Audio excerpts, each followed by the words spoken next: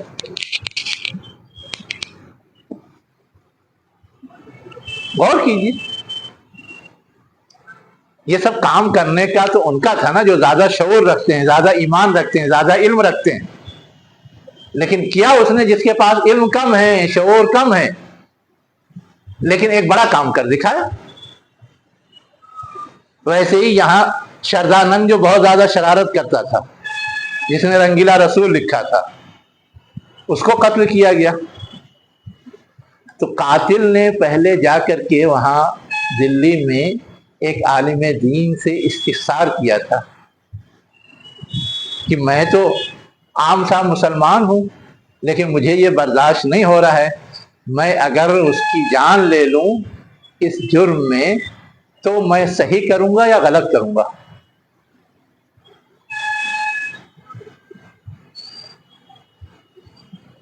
اس عالم دین نے کہا کہ نہیں، تم شوق سے کرو، تم شہادت کا درجہ پاؤ گے۔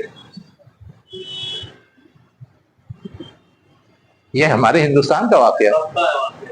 رنگیلا رسول بہت مشہور کتاب ہے جو حضور کے سلسلے میں لکھی گئی تھی انگریزوں کے دور میں، انگریزوں کے دور کی بات ہے۔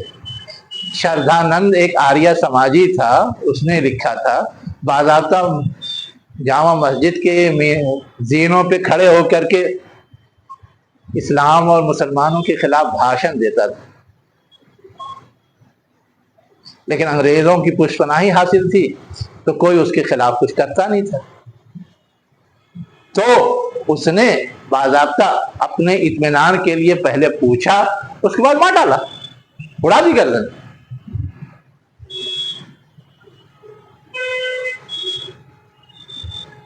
تو ایمانی رمق کسی بھی درجے میں ہو وہ قابل قدر ہے،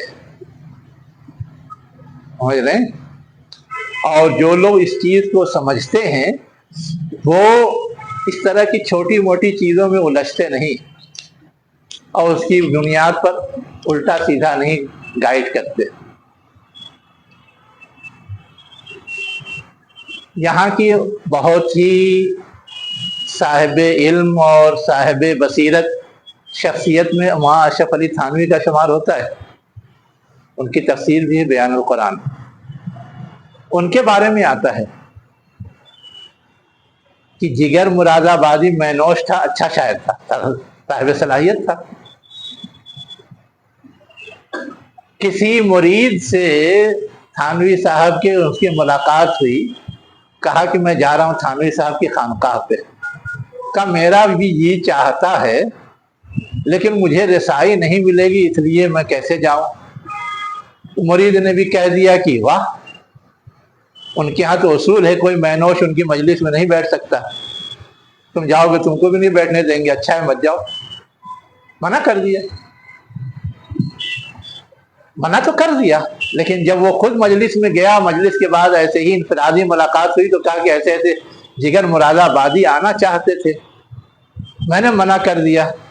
اس کو بھی احساس ہے کہ میں مینوشی کرتا ہوں تو میں کیسے جاؤں گا وہاں، مجھے بھگا دیا جائے گا۔ تو وہاں اشرف علی تھانوی صاحب نے اپنے اس مرید کو ڈانٹا کہ کوئی میرے پاس آنا چاہتا ہے تو تم کون ہو روکنے والے، ہے نا؟ کیا عجب کہ وہ آتا اور یہاں اسے یہ توفیق مل جاتی کہ وہ مینوشی چھوڑ دے۔ ابھی لوٹ کے جاؤ گے تو میرا پیغام انہیں پہنچا دینا کہ سب کے لیے تو رکاوٹ ہے، جگر کے لیے رکاوٹ نہیں، وہ جب آنا چاہے آ جائے۔ اور بعد میں جگر گئے، بیعت کی اور مینوشی چھوڑی۔ چلیے بہت ہو گیا، تو آ گیا تو رو میں بہت ساری چیزیں آ جاتی ہے۔ وَدَمَّرْنَا مَا كَانَ يَصْنَعُ فِرْعَوْنَ، اور ہم نے ہلاک کر دی وہ چیز جو فرعون نے بنائی تھی یا بناتا تھا، وَقَوْمُهُ، اور اس کی قوم بناتی تھی۔ کیا بناتی تھی؟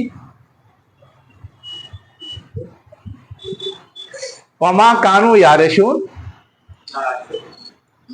اور اس چیز کو بھی ہلاک کر دیا جو وہ کیا کرتے تھے، چڑھاتے تھے۔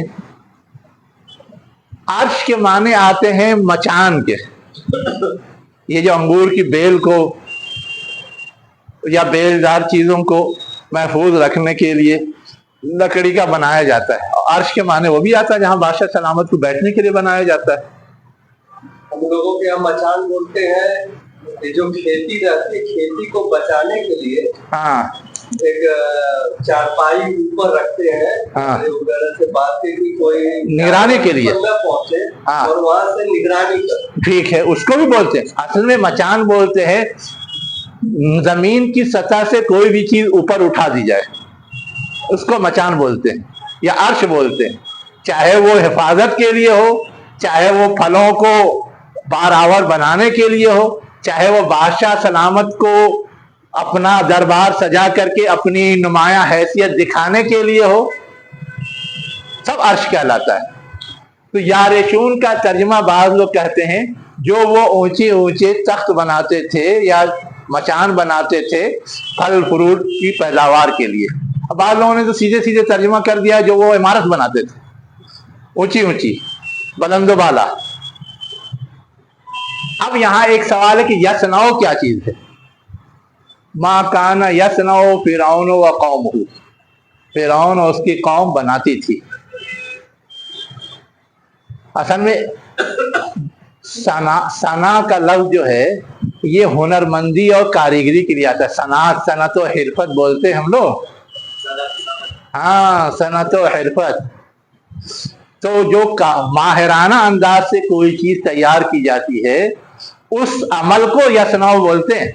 ویسے عام عمل تو یفعلو ہے، وہ کرتا ہے، یعملو ہے، وہ کرتا ہے۔ حالانکہ یفعلو، یعملو، یسنعو سب میں فرق ہے۔ آپ گہرائی میں جب اس کے استعمالات پہ غور کرنے جائیں گے تو ملے گا یفعلو کوئی بھی کام کیا جائے، یعملو جو کام مستقل کیا جائے، ایک بار کر کے چھوڑ نہ دیا جائے، اور یسنعو وہ کام جو ماہرانہ کیا جائے، باریکی کے ساتھ کیا جائے۔ جب آپ گہرائی میں اتریں گے تو تینوں کا معنی وہ کرتے ہیں لیکن تینوں میں یہ باریک فرق ہے۔